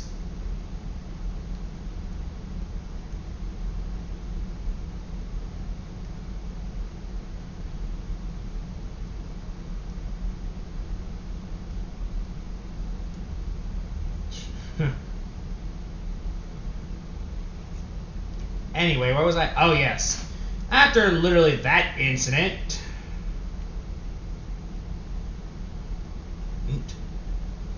Well, here you go.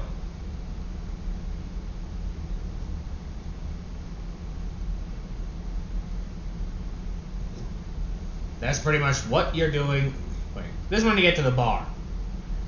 And this is when pretty much he walks in, and this is when the guy says, "Oh, crap. Yeah, you know me, and you know what I'm here for.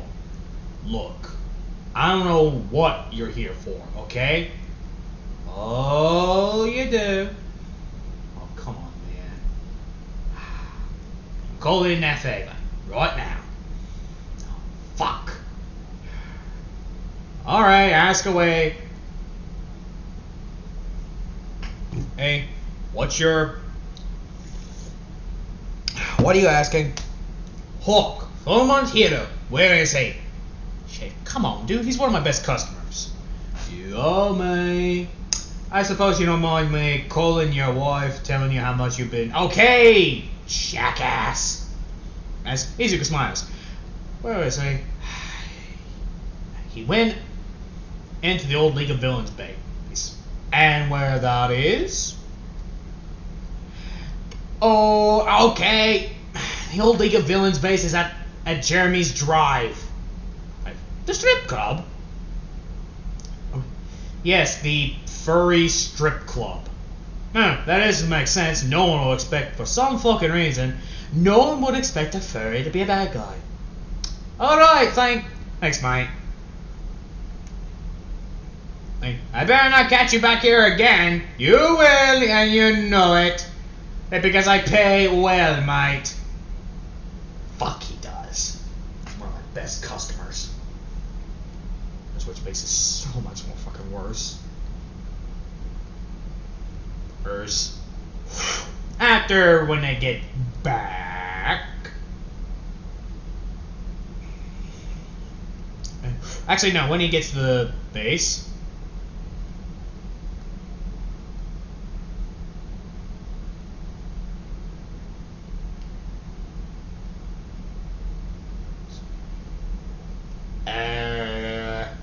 And it's when he sees the freaking...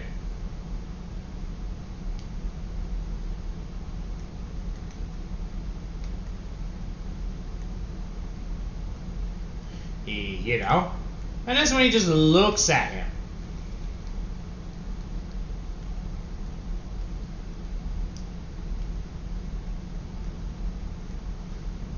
Wow. This is when Izuku gets there. Hello there, lad.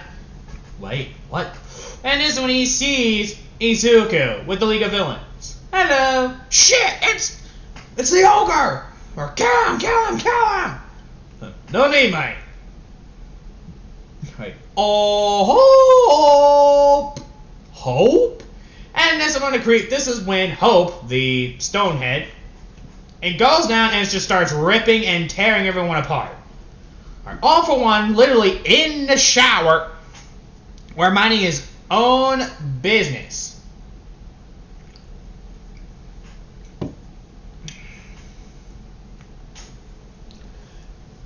But this is when he immediately hears, oh fuck. He hears literally a noise like a roar, and this is when he says, oh, what the? He walks out of the shower, and mind you, he's having a towel over his waist. What the fuck is going on? And he just sees his entire people slaughtered and being eaten by the ogre, aka Izuku. Yummy. Oh, you must be all for one? It's all for one. And you must be the Izuku the Ogre. That's right, mate. So I'm being in a generous mood. I'll give you 2 options. Okay. Leave. I'll let you live, and I'll let you turn yourself in by the heroes.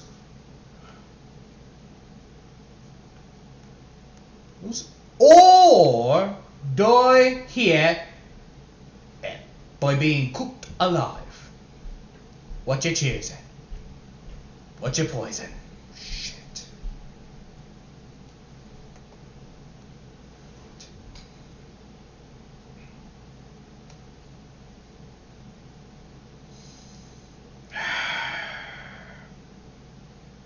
Alright, I didn't see anything. I'll turn myself in. Wise man. Is there anyone else I should know about here? My boyfriend Overall's here. This one Overall comes out of the shower. Babe, what's taking you so long? Hello. We're not gonna fight him, right? Nope. We are walking out. I'm not stupid. I know I'll get my ass whooped if I even try. So who are you here for? Hawk. Hawk? He's right there!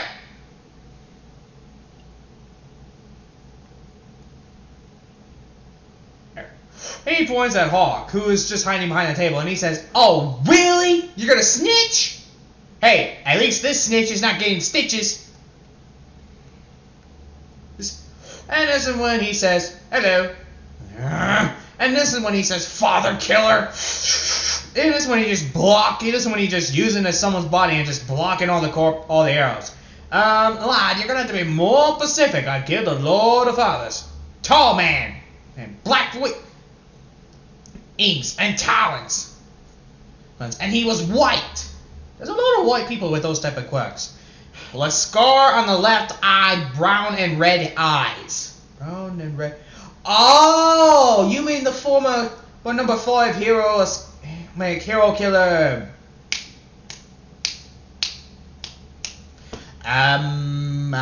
What was his fucking name?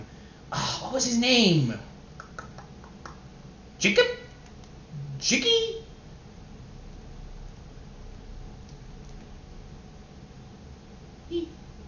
Jackson? It was starting with a J. Jackson. No, it wasn't Jackson. He was skinny. He was not fat. This is when Hawk just starts swinging more and more of them until until pretty much the corpse is covered in feathers. Well, talk about being feathered by. And pretty much Izuku starts attacking again and pretty much starts trying to kill him. But Izuku dodges out of the way. Hey, this is when Izuku grabs a chair and just slams it on. on his head. Mind you, Izuku's also wearing clothes. I forgot to mention that. So when people think he's fighting butt-ass naked, then you all immediately need to see a doctor, because that's what else.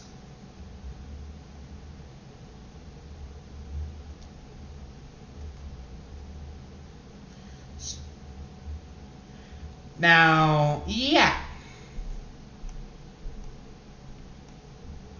After that incident,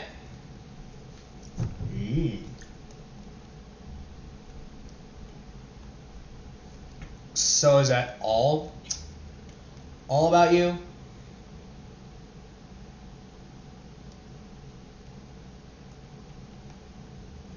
Yeah, that's... This one in Hawk just attacks and tries his absolute best. He puts up a fight, but not that well. With Izuku, who just bit his arms and legs off so he can't run away, he screams at the top of his lungs because Izuku bit off his arms and legs. You bastard!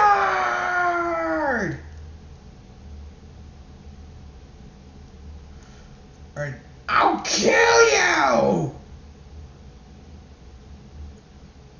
Oh, hi, you have no arms, no legs, nothing. And you're just you're just a nobody. I was so close to avenging. So fucking close! Yeah, mate, we don't get what we want. Unfortunately. Oh, I bet you know too damn well. Oh, what? I bet you probably lost nobody. You probably never lost anybody, huh?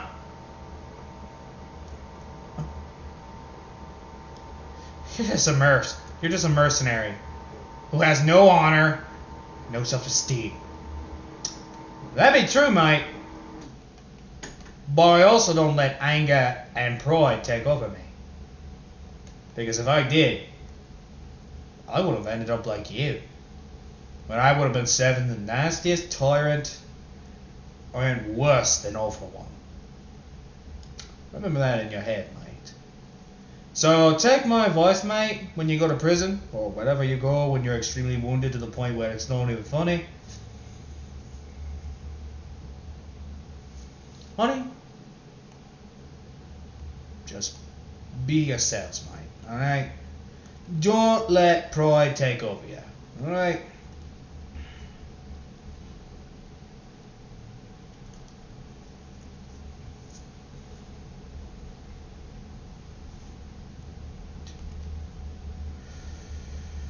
I suppose.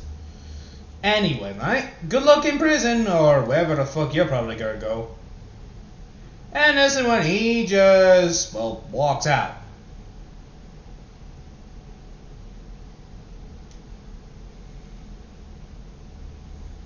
I don't know, to the poop. That's what they put on my parents. This is when Izuku walks out. Oh, the misery. Everybody wants to be my enemy.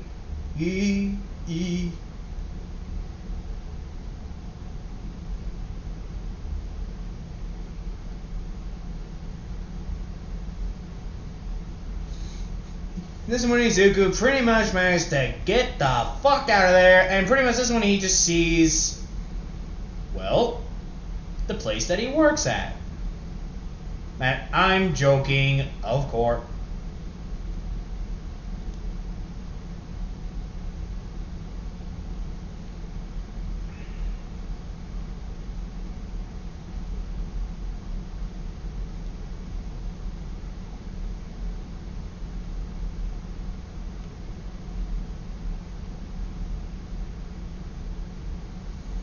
Of course. Sorry about that.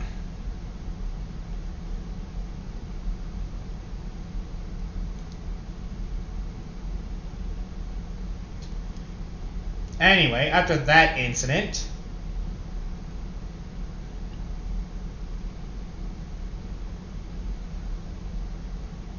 they pretty much just walk off because they gave up on that. All for One and the heroes pretty much just, All for One took the credit. All for One pretty much found the heroes and just turned himself in. And while Izuku was enjoying a nice toasted melon-like food, delicious, yummy.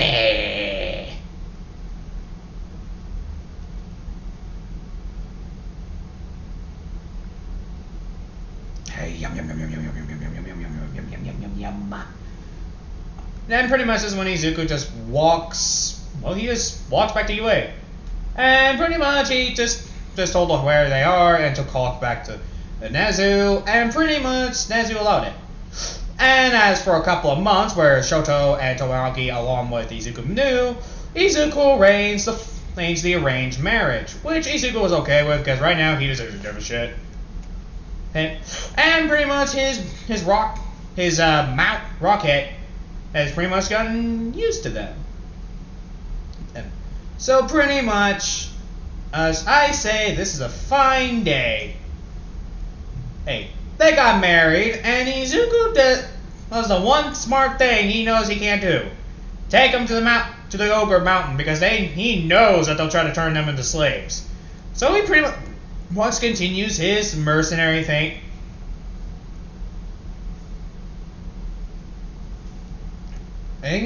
Traveling the world.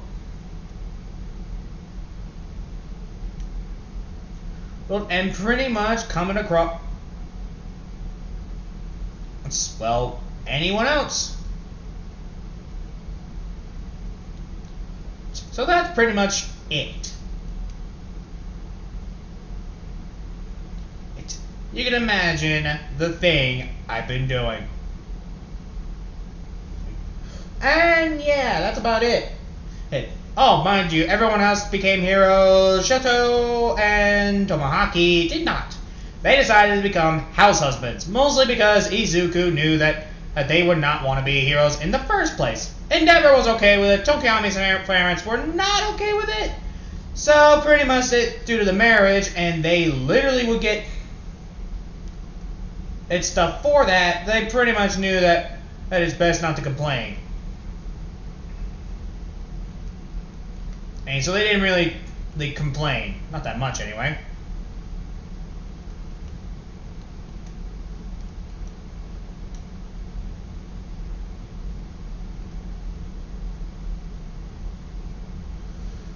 But after that, they pretty much just gave up.